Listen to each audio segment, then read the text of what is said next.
Hello दोस्तों, स्वागत है आपका हमारे यूट्यूब चैनल मरीन वर्ल्ड में। दोस्तों, आज के इस वीडियो में मैं आप लोगों को एलएलबी कोर्स के बारे में पूरी जानकारी दूंगा। दोस्तों, वीडियो में आगे बढ़ने से पहले मैं आपसे रिक्वेस्ट करना चाहूँगा कि अगर आपने अभी तक मेरा चैनल सब्सक्राइब नहीं किया है तो इसे ज़रूर सब्सक्राइब कर लीजिएगा और अगर वीडियो अच्छा लगे तो इसे शेयर ज़रूर कीजिएगा। तो चलिए दोस्तों, इस वीडियो को स्टार्ट करते हैं। हम अक्सर देखते हैं कि हमारे आस पड़ोस में विभिन्न मुद्दे एवं घटनाएँ इस तरह से घटित होती हैं जिसमें दो व्यक्तियों का, संस्थाओं का या फिर दो बड़े घरेलू मुद्दों की वजह से पारिवारिक रंजिश का तनावपूर्ण माहौल तैयार हो जाता है। इस परिस्थिति में बहुत बार कुछ मुद्दे आपसी तौर पर सुलझाने के बजाय अलग ही तूल पकड़ लेते हैं, जिनका समाधान हो पाना मानो मुश्किल सा हो जाता है। हालांकि हमारे समाज का निर्माण ही इस बात पर हुआ है कि जहां लोगों को उनके स्वतंत्र जीवन जीने के अधिकार के साथ कुछ सामाजिक गरिमा एवं व्यक्तिगत अनुशासन का भी पालन करना अनिवार्य होता है। जब घरेलू या सामाजिक झगड़े या कलह हद से आगे गुजरने लगते हैं तो फिर न्यायपालिका या कानून का सहारा लेना अनिवार्य चीज बन जाती है, क्योंकि दुनिया के लगभग सभी देशों में मानव अधिकार के साथ मानव के परस्पर संबंध से लेकर सामाजिक जीवन तक से जुड़े कानून अथवा नियम बने हुए हैं। कानून समाज के नियम एवं व्यक्तियों के हक एवं जीवन की समस्याओं को बेहतर तरीके से सुलझाने का विकल्प होता है, बशर्ते सभी लोग इसका सही मायने में महत्व समझें और पालन करें। विवाद धन माल से जुड़ा हो या जान से, आप विपत्ति के समय जरूर कानून का आधार लेना उचित समझते हैं और इस समय पहले आपके दिमाग में ख्याल आता है वकील या वकालत पेशा इंसान का, जिसे कानून से जुड़ी सभी बारीकियां और उसके सही उपयोग का ज्ञान होता है। अगर आप भी कानून की पढ़ाई एवं उसमें कैरियर बनाने के इच्छुक हैं तो ये वीडियो आपके लिए काफ़ी लाभदायक साबित होने वाला है, जिसमें हम कानून की शिक्षा से जुड़े स्नातक स्तर के शिक्षाक्रम यानी कि एलएलबी की संपूर्ण जानकारी देने वाले हैं, जिसे पूरा करने वाले व्यक्ति को आम भाषा में लॉयर या वकील कहा जाता है। अब हम जान लेते हैं एलएलबी के फुल फॉर्म के बारे में। इसका फुल फॉर्म होता है बैचलर ऑफ लेजिस्लेटिव लॉ। अत्यंत प्रतिष्ठित समझे जाने वाले कैरियर में से वकील एक पेशा होता है जिसमें स्नातक स्तर की शिक्षा को एलएलबी यानी कि बैचलर ऑफ लेजिस्लेटिव लॉ इस तरह का संबोधन दिया जाता है। इस शिक्षा क्रम में कानून से जुड़ी सभी धाराएं, सामाजिक तथा व्यक्तिगत तौर पर बने कानून, संपत्ति तथा जान की सुरक्षा आदि विषयों पर कानून के बने प्रावधानों का ज्ञान प्रदान किया जाता है। लगभग दुनिया के सभी देशों में कानून व्यवस्था उच्च स्तर से लेकर निम्न स्तर पर कार्यशाली होती है, जिसमें छोटे गांव से लेकर बड़े शहरों तक रोजमर्रा के जीवन में आम इंसान से लेकर सभी वर्ग के लोगों को विपत्ति एवं तकलीफ के समय कानून का सहारा लेना जरूरी बन जाता है। इस परिस्थिति में सुरक्षा यंत्रणा के अलावा कुछ मुद्दे न्याय प्रणाली के दायरे के अंतर्गत सुलझाने हेतु वकील पेशे से जुड़े लोग सहायक की भूमिका अदा करते हैं। अब हम एलएलबी शिक्षा क्रम की अवधि के बारे में जान लेते हैं, यानी कि एलएलबी कोर्स के ड्यूरेशन के बारे में। आमतौर पर इस शिक्षा क्रम का अवधि 3 साल का होता है, लेकिन अगर सेमेस्टर्स में स्टूडेंट्स फेल होते हैं तो यह इस अवधि में बढ़ोतरी भी हो सकती है। कुछ बातों को आपको समझना पड़ता है, जैसे कि इस कोर्स को अगर आप कक्षा 12वीं के बाद उत्तीर्ण करना चाहते हैं तो आपको इंटीग्रेटेड कोर्स का विकल्प दिया जाता है, जैसे कि बीए एलएलबी, बीएससी एलएलबी या बीकॉम एलएलबी। इस परिस्थिति में आपको पूरे 5 साल की अवधि इस कोर्स को देनी पड़ती है। वहीं अगर किसी भी स्ट्रीम से आप ग्रेजुएशन की डिग्री हासिल करके इस कोर्स में प्रवेश लेते हैं तो मात्र 3 वर्षों में ही आप इस कोर्स को पूरा कर सकते हैं। कुल मिलाकर आपको इस कोर्स को पूरा करने के लिए 3 वर्षों का तय समय प्रावधान दिया रहता है। उसमें आपके सफलता पर निर्भर करता है कि आप कितने वर्षों में इस कोर्स को पूरा करते हैं। आपको इस कोर्स की अवधि से जुड़ी बातें और अच्छी से समझ में आएंगी, जिसको हम आगे प्रवेश पात्रता के दौरान और अधिक विस्तार से समझाएंगे। अब हम जान लेते हैं एलएलबी शिक्षा क्रम के शुल्क के बारे में, यानी कि एलएलबी कोर्स फीस के बारे में हम जान लेते हैं। अगर बात करें इस शिक्षा क्रम के शुल्क की तो कुछ प्रमुख चीज़ों पर इस शिक्षा का शुल्क निर्भर होता है, जैसे कि आपके कॉलेज के चयन पे, आपके कॉलेज का स्थल पे आदि चीज़ें निर्भर करती हैं। जैसे कि आप प्राइवेट कॉलेज में इस कोर्स हेतु प्रवेश लेते हैं तो आपको सार्वजनिक महाविद्यालय यानी कि गवर्नमेंट कॉलेज की तुलना में ज़्यादा ही शुल्क देना होता है। वहीं गवर्नमेंट कॉलेज में आप अत्यंत कम शुल्क में इस कोर्स को पूरा कर सकते हैं। आमतौर पर इस शिक्षा क्रम के पूरे होने तक का शुल्क लगभग 2.5 लाख रुपए से लेकर 3 लाख रुपए तक का होता है, जो कि गवर्नमेंट कॉलेज में लगभग 1.5 लाख रुपए तक के शुल्क में इस कोर्स को आप पूरा कर सकते हैं। अन्य महत्वपूर्ण चीज़ें यहाँ पर यह भी होती है कि आपके कॉलेज का स्थल क्या है। अगर कोई छात्र खुद के शहर या गांव से अन्य शहर में इस कोर्स को पूरा करने जाता है तो शिक्षा के अतिरिक्त अन्य खर्च भी यहाँ पर जुड़ जाते हैं। कुल मिलाकर आपको जिस प्रकार से हमने शिक्षा शुल्क से जुड़े इन प्रमुख चीज़ों को बताया है, इनको समझकर ही सही शिक्षा शुल्क को आपको प्रवेश से पूर्व निर्धारित करना है। अब हम जान लेते हैं एलएलबी के लिए प्रवेश पात्रता क्या है, यानी कि एलएलबी कोर्स के लिए एलिजिबिलिटी क्या होती है। अगर आप कक्षा 12वीं उत्तीर्ण कर इस कोर्स में प्रवेश लेना चाहते हैं तो आपको इंटीग्रेटेड कोर्स के विकल्प आपके सामने मौजूद होते हैं, जैसे कि बीए, बीकॉम या बीएससी, इनसे जोड़कर एलएलबी, जिसमें आपको न्यूनतम 45% औसतन अंक कक्षा 12वीं में प्राप्त करने होते हैं तथा एलएलबी में प्रवेश के लिए निश्चित की हुई पात्रता परीक्षा यानी कि एंट्रेंस टेस्ट को पास करना होता है। इस स्थिति में आपको कुल 5 साल में ये डिग्री हासिल हो जाती है। अगर आप कला, वाणिज्य या विज्ञान की धारा से यानी कि किसी भी स्ट्रीम से आप ग्रेजुएशन की डिग्री प्राप्त कर चुके हैं और आप एलएलबी में प्रवेश हासिल करना चाहते हैं तो आपको न्यूनतम शिक्षा पात्रता केवल ग्रेजुएशन या स्नातक की डिग्री ही होती है, जो कि 3 साल के इस शिक्षा क्रम के लिए अनिवार्य होता है। बात करें आयु सीमा की तो इस डिग्री के प्रवेश के लिए आयु की कोई सीमा तय नहीं की गई है। पिछड़े वर्ग एवं आरक्षण के दायरे में आने वाले सभी छात्रों को कुल प्राप्त अंकों में प्रवेश हेतु 5% का आरक्षण दिया गया है, जो कि उन्हें प्रवेश हेतु दिया हुआ रहता है। कुल मिलाकर इन सभी पात्रता मुद्दों का हम सारांश यह निकाल सकते हैं कि अगर आप एलएलबी डिग्री हासिल करना चाहते हैं तो आपको कोई भी स्नातक स्तर की डिग्री हासिल करनी होगी, उसके बाद आप प्रवेश प्राप्त कर सकते हैं, या फिर कक्षा 12वीं के बाद इंटीग्रेटेड कोर्स के तौर पर 5 साल के लिए एलएलबी कोर्स हेतु प्रवेश प्राप्त कर सकते हैं। अगर ग्रेजुएशन के बाद आप एलएलबी में प्रवेश लेते हैं तो बहुत से कॉलेजेस में सीधे तौर पर आपको एडमिशन दिया जाता है, जहां किसी भी प्रकार की पात्रता परीक्षा की ज़रूरत नहीं होती। फिर भी जहां इस प्रकार की पात्रता परीक्षा का प्रावधान होता है, उनसे जुड़ी जानकारी हम आपको आगे देंगे। अब हम एलएलबी कोर्स में एडमिशन के लिए कौन कौन सी पात्रता परीक्षाएं होती हैं उनके बारे में जान लेते हैं। मैं इनके नाम एक एक कर आप लोगों को बता देता हूं और साथ में उनके बारे में कुछ संक्षिप्त विवरण भी दे देता हूं। तो पहला टेस्ट है LSAT, जिसे कि कॉमन स्कूल एडमिशन टेस्ट भी कहते हैं। वैश्विक स्तर के लॉ यूनिवर्सिटी के अंतर्गत इस पात्रता परीक्षा का आयोजन किया जाता है, जिसमें देश भर के छात्र सम्मिलित हो सकते हैं, जो कि इस पात्रता परीक्षा को उत्तीर्ण करने वाले छात्र भारत के विभिन्न लॉ कॉलेजों में एडमिशन के लिए पात्र समझे जाते हैं। दूसरा टेस्ट है LAWCET, यानी कि law common entrance test. Andhra Pradesh एवं तेलंगाना राज्य के अंतर्गत संयुक्त तरीके से एलएलबी शिक्षा क्रम के लिए पात्र छात्रों को चयनित करने हेतु इस पात्रता परीक्षा का आयोजन किया जाता है। तीसरा टेस्ट है CLAT, common law entrance test. यह एक राष्ट्रीय स्तर के लॉ यूनिवर्सिटी के अंतर्गत ली जाने वाली पात्रता परीक्षा होती है, जिसमें देश भर के छात्र सम्मिलित हो सकते हैं। चौथा टेस्ट है AILET, यानी कि all India law entrance test. यह दिल्ली यूनिवर्सिटी के अंतर्गत ली जाने वाली पात्रता परीक्षा होती है। जिन छात्रों को दिल्ली यूनिवर्सिटी के अंतर्गत एलएलबी शिक्षा क्रम को पूरा करना होता है, उनके लिए यह तय की गई होती है।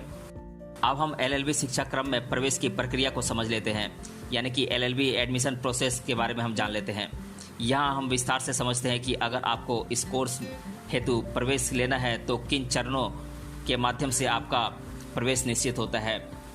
कुछ प्रमुख चरणों को आपको ठीक से समझना है, जिससे कि जब भी आप इस कोर्स के लिए प्रवेश के हेतु प्रयास करेंगे तो ये जानकारी आपके लिए काफ़ी फायदेमंद साबित होगी। जैसा कि इस शिक्षा क्रम में प्रवेश हेतु न्यूनतम शिक्षा पात्रता ग्रेजुएशन होती है, तो अगर आप पहले से ही 45% अंक के साथ स्नातक डिग्री प्राप्त छात्र हैं तो आपको नेशनल लॉ यूनिवर्सिटी के अंतर्गत ली जाने वाली या फिर आपके राज्य के अंतर्गत ली जाने वाली पात्रता परीक्षा को उत्तीर्ण करना होता है, जिसमें इस तरह के पात्रता परीक्षा उत्तीर्ण कर छात्र ऑनलाइन या फिर डायरेक्ट कॉलेज में जाकर प्रवेश हेतु आवेदन फॉर्म प्रस्तुत कर सकते हैं। वहीं अगर आप कक्षा 12वीं उत्तीर्ण कर इस कोर्स में प्रवेश प्राप्त करना चाहते हैं तो आप मौजूदा इंटीग्रेटेड कोर्स के विकल्प में से अपने पसंद के अनुसार लॉ कोर्स का चयन कर सकते हैं, जैसे कि विज्ञान धारा से कक्षा 12वीं उत्तीर्ण छात्र बीएससी एलएलबी के लिए अप्लाई कर सकते हैं। कला शाखा से यानी कि आर्ट बैकग्राउंड के छात्र बीए एलएलबी के लिए और वाणिज्य यानी कि कॉमर्स से उत्तीर्ण छात्र बीकॉम एलएलबी के लिए आवेदन कर सकते हैं। वहीं उपरोक्त तीनों शिक्षा धारा यानी कि तीनों स्ट्रीम से उत्तीर्ण छात्र बीबीए एलएलबी के लिए भी आवेदन कर सकते हैं। इस प्रकार आपको विषयों का चयन कर 12वीं के बाद एलएलबी के लिए प्राइवेट या गवर्नमेंट कॉलेज में आवेदन करना होता है। कक्षा 12वीं के बाद जिन छात्रों को एलएलबी में प्रवेश पाना होता है उन्हें उनके राज्यों द्वारा तय की गई या फिर राष्ट्रीय स्तर पर आयोजित होने वाली पात्रता परीक्षा उत्तीर्ण कर प्रवेश हेतु आवेदन करने का प्रावधान होता है। इस तरह पात्रता परीक्षा उत्तीर्ण हुए छात्रों के आवेदन को मद्देनजर रखते हुए निजी एवं सार्वजनिक महाविद्यालय यानी कि प्राइवेट और गवर्नमेंट कॉलेज अंकों के आधार पर मेरिट लिस्ट जारी करते हैं, जो कि कॉलेज की आधिकारिक साइट और कॉलेज में छात्रों को सूचित करने के लिए जारी की जाती है। इन सभी चरणों से गुजरने के बाद अच्छे अंक प्राप्त छात्रों को अंतिमतः प्रवेश निश्चित किया जाता है यानी कि फाइनल एडमिशन दिया जाता है। हालांकि जिन छात्रों के कम अंक प्राप्त होते हैं उन्हें या तो प्रतीक्षा सूची में रखा जाता है या फिर उन्हें अन्य कॉलेज के विकल्प तलाशने होते हैं। यहाँ एक बात महत्वपूर्ण यह भी है कि बहुत से कॉलेज इस तरह की पात्रता परीक्षा के बिना ही छात्रों को प्रवेश देते हैं, जो कि एक हिसाब से माने तो ये पात्रता परीक्षा सभी जगह अनिवार्य नहीं होती। मैं एलएलबी पात्रता परीक्षाओं के प्रारूप के बारे में एक एक कर आप लोगों को बता देता हूँ, यानी कि इसके एंट्रेंस एग्ज़ाम्स के बारे में एक एक कर आप लोगों को बता देता हूँ। SLAT ये सिम्बायोसिस इंटरनेशनल यूनिवर्सिटी के अंतर्गत एलएलबी में प्रवेश हेतु पात्रता परीक्षा आयोजित की जाती है, जिसका प्रारूप है। इसमें कुल अंक होते हैं 90 और कुल समय भी मिलता है 90 मिनट, और इसकी परीक्षा प्रणाली होती है ऑनलाइन, और इसमें 5 विषय होते हैं। सभी में 18 प्रश्न होते हैं और ये सब्जेक्ट्स हैं रीजनिंग कॉम्प्रिहेंशन 18 प्रश्न, लॉजिकल रीजनिंग 18 प्रश्न, एनालिटिकल रीजनिंग 18 प्रश्न, जनरल नॉलेज 18 प्रश्न, लीगल रीजनिंग 18 प्रश्न। इस प्रकार एक साल में एक बार इस परीक्षा का आयोजन किया जाता है। दूसरा एंट्रेंस एग्ज़ाम है AILET। ये दिल्ली यूनिवर्सिटी के अंतर्गत एलएलबी शिक्षाक्रम के लिए ली जाने वाली पात्रता परीक्षा होती है, जिसमें परीक्षा का प्रारूप इस प्रकार है। इसमें कुल समय मिलता है 90 मिनट और इसमें कुल अंक होते हैं 150, और परीक्षा की प्रणाली है ऑफलाइन। और इसमें सब्जेक्ट्स हैं, इसमें 5 सब्जेक्ट्स हैं। एलिमेंट्री मैथमेटिक्स को छोड़कर सभी विषयों से 35 प्रश्न पूछे जाते हैं, जिसमें सब्जेक्ट्स हैं लीगल एप्टीट्यूड 35 प्रश्न, जनरल नॉलेज 35 प्रश्न, लॉजिकल रीजनिंग 35 प्रश्न, इंग्लिश 35 प्रश्न, और एलिमेंट्री मैथमेटिक्स में 10 सवाल पूछे जाते हैं एक नंबर के। तीसरा एंट्रेंस एग्ज़ाम है MHCET।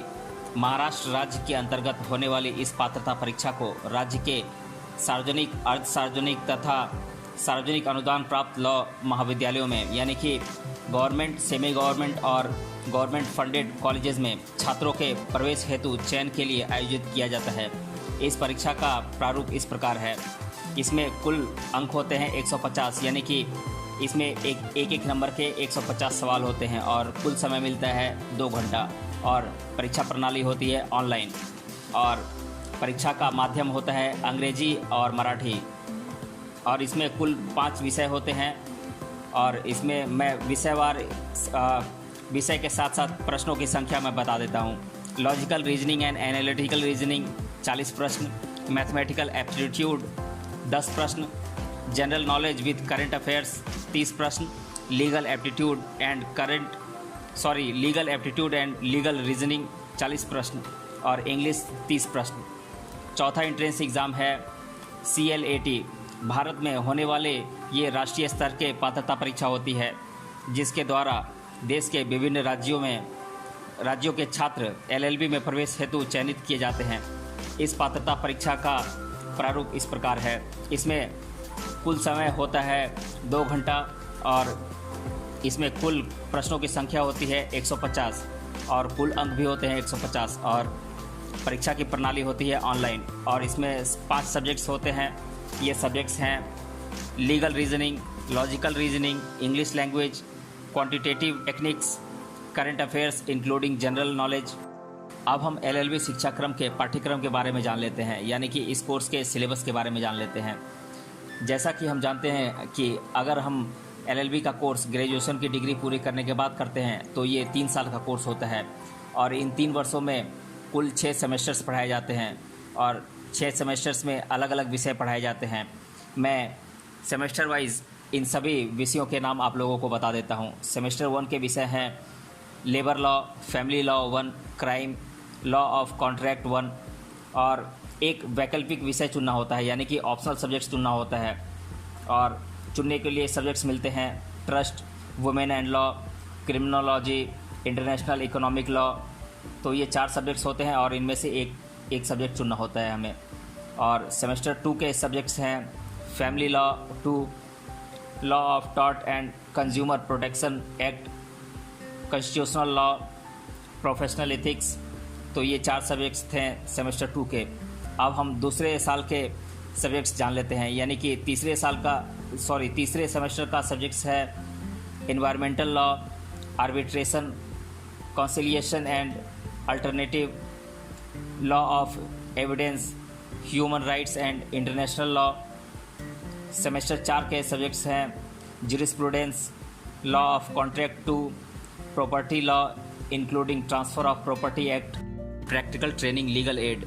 और दूसरे वर्ष में भी यहाँ पर कुछ वैकल्पिक विषय चुनने के लिए मिलते हैं, जिसमें से कि एक विषय चुनना होता है और ये विषय हैं comparative law, intellectual property law, law of insurance, conflict of law. तो इन 4 सब्जेक्ट्स में से एक सब्जेक्ट चुनना होता है वैकल्पिक विषय के तौर पर। अब हम जान लेते हैं तीसरे साल के सब्जेक्ट्स के बारे में। सेमेस्टर 5 के सब्जेक्ट्स हैं administrative law, legal writing, land law including selling and other local law, civil procedure code, interpretation of statutes. 6th semester के सब्जेक्ट्स हैं practical training 2, drafting, company law, code of criminal procedure, practical training, moot court. और 3rd year में भी एक वैकल्पिक विषय चुनना होता है, जिसमें कि चुनने के लिए 3 सब्जेक्ट्स मिलते हैं। 3 सब्जेक्ट्स में से एक सब्जेक्ट आप लोगों को चुनना होता है।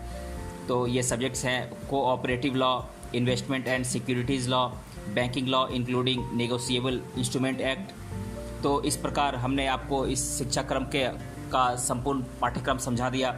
अब हम जान लेते हैं एलएलबी कोर्स करने के लिए कॉलेजेस के बारे में। तो देश भर में जितने कॉलेजेस हैं मैं आप लोगों को एक एक कर आप लोगों को बता देता हूँ।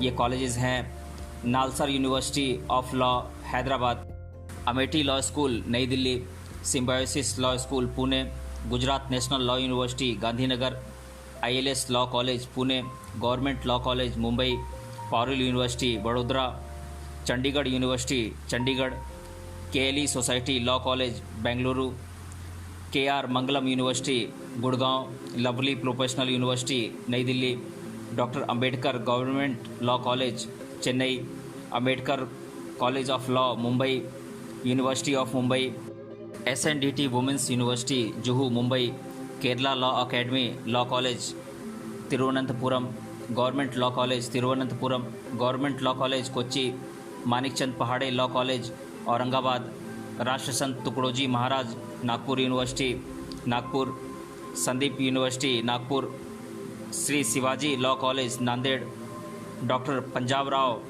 College of law Amravati, NS Soti law college Sangli, GS Raisoni law college Nagpur, central India college of law and LLM Nagpur, Amolak Chand college of law studies Yavatmal, Banaras Hindu university Varanasi, Deendayal Upadhyay Gorakhpur Vidyapeeth Gorakhpur, Indore institute of law Indore, Maharani Laxmibai government college of excellence Gwalior, government state law college Bhopal, Narmada college Jabalpur, Osmania university of law Hyderabad, Keshav memorial college of law Hyderabad, Mahatma Gandhi law college Hyderabad, Kingston law college Kolkata, Surendranath law college Kolkata, law college Durgapur, Jaipur national university Jaipur, government law college Ajmer, government law college Bikaner, Guru Nanak university Amritsar, Punjab university Patiala, Jindal global law college Sonipat इत्यादि colleges हैं भारत में जहां पर law की पढ़ाई कराई जाती है। अब हम जान लेते हैं एलएलबी कोर्स को पूरा करने के बाद रोजगार के अवसर और सैलरी के बारे में। तो एलएलबी कोर्स को पूरा करने के बाद आप कुछ खास पदों पर काम कर सकते हैं, जैसे कि legal consultant, public prosecutor, law professor, solicitor, notary, legal expert, session जज, ट्रस्टी, लॉ प्रोफेसर, सब मजिस्ट्रेट या मुंसिफ इत्यादि। इन सभी पदों में कुछ पद पर तो गवर्नमेंट सेक्टर्स में जॉब उपलब्ध होते हैं, पर अधिकतर पदों के लिए प्राइवेट सेक्टर्स में ही काम करने का मौका मिल जाता है। इसलिए आपको प्राप्त होने वाली सैलरी पद और क्षेत्र के अनुसार तय होती है, जिसमें लॉ फ्रेशर को प्रैक्टिस के दौरान लगभग 1.5 लाख से 3 लाख रुपए तक की सैलरी प्राप्त होती है। वहीं सार्वजनिक क्षेत्र में काम करने वाले लॉयर को लगभग सालाना 4.5 लाख रुपए तक की सैलरी दी जाती है। वहीं अगर आप लॉ में मास्टर या पोस्ट ग्रेजुएशन की डिग्री हासिल करते हैं तो इस सैलरी में थोड़ी बहुत बढ़ोतरी की संभावनाएं होती हैं। कॉर्पोरेट क्षेत्र में काम करने वाले लॉयर लगभग सालाना 5 से 6 लाख रुपए तक की सैलरी आसानी से प्राप्त करते हैं। अब हम एलएलबी कोर्स के बारे में छात्रों द्वारा अधिकतर बार पूछे गए प्रश्नों को एक एक कर जान लेते हैं। पहला प्रश्न है, क्या मैं कक्षा 12वीं के बाद लॉ की स्नातक डिग्री में प्रवेश ले सकता हूं? तो हाँ, आप बिल्कुल प्रवेश ले सकते हैं। दूसरा प्रश्न है, 12वीं के बाद एलएलबी कोर्स करना हो तो अवधि कितनी लगती है? तो इसका जवाब है, अगर आप इंटीग्रेटेड एलएलबी कोर्स करते हैं तो 5 साल की अवधि लगती है, जो कि 12वीं के बाद यही विकल्प होता है। तीसरा प्रश्न है, किसी भी अन्य स्ट्रीम से ग्रेजुएशन करने के बाद अगर एलएलबी कोर्स में प्रवेश लें तो कितनी अवधि लगती है? तो इसका जवाब है 3 साल। चौथा प्रश्न है, एलएलबी का फुल फॉर्म क्या होता है? तो मैं बता दूं कि एलएलबी का फुल फॉर्म होता है बैचलर ऑफ लेजिस्लेटिव लॉ। पांचवा प्रश्न है, क्या मैं एलएलबी शिक्षा प्राप्त करने के बाद जज यानी कि मैजिस्ट्रेट के पद पर काम कर सकता हूं? तो इसका जवाब है नहीं, सीधे तौर पर आप जज के पद पर काम नहीं कर सकते। इसलिए आपको किसी भी जिला विभागीय बेंच कोर्ट या फिर उच्च न्यायालय में कुछ साल, जैसे कि लगभग 10 साल तक वकालत की प्रैक्टिस करनी होती है। इसके बाद आपको जज के पद हेतु होने वाली परीक्षाओं को उत्तीर्ण करना होता है, तब आप इस पद पर काम कर सकते हैं। छठा प्रश्न है, एलएलबी में प्रवेश हेतु शिक्षा धारा का कोई बंधन होता है क्या, यानी कि एजुकेशन स्ट्रीम का कोई बंधन होता है क्या? तो इसका जवाब है नहीं, किसी भी शिक्षा धारा से 12वीं या फिर ग्रेजुएशन की शिक्षा पूरी करने के बाद आप इस कोर्स में प्रवेश ले सकते हैं। सातवां प्रश्न है, क्या एलएलबी में प्रवेश हेतु पात्रता परीक्षा देना अनिवार्य होता है?